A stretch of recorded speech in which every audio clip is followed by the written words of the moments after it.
Supreme Court will hear arguments that could free a man from prison for the second time. Fox 31 Denver's Jim Hooley live at the state Supreme Court with a breakdown of exactly how this whole string of events unfolded and what could happen today. Jim?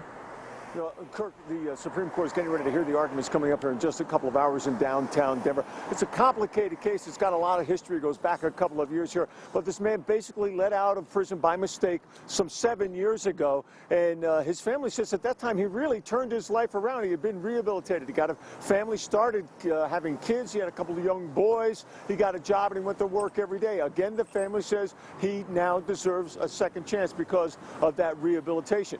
That will be part of the basis of the arguments here today at the Supreme Court. And that is why there has been so much support out here in the community for this man, too. His name is Rene Lima-Marin. He was convicted back in 1998 of robbery, burglary, and kidnapping, very serious charges. He was just 19 at the time. 10 years later, a mistake by a clerk in Arapahoe County led him out of prison. His family says Rene did all the right things after his release, but their life was shattered just last year when he was sent back to prison.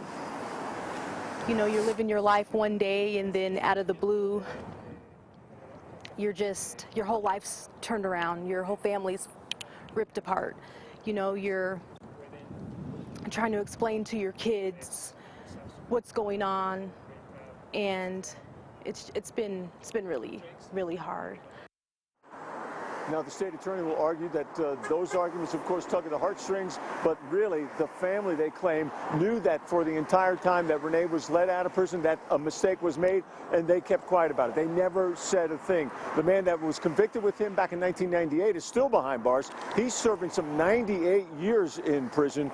All of this coming up at 10 o'clock this morning. The arguments begin at that time here at the Supreme Court. Live in downtown Denver, Jim Hooley, Fox 31 Denver. Good day, Colorado.